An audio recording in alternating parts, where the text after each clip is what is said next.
Now we're going to find the surface area of a sphere. They like to be fancy in geometry and call a ball a sphere. So this is a sphere, ladies and gentlemen, and all we need is the radius.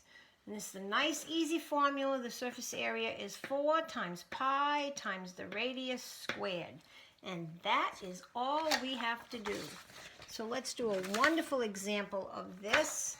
And I'm going to give you a little bit of work here so it can make it feel like it's challenging just a little bit.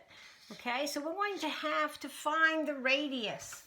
Well, we know that if we're given the diameter, then we need to know that the radius is half of that, right? So the radius is going to be equal to 16 divided by 2, which equals 8. So that's our radius, okay? So let's go ahead and use our radius.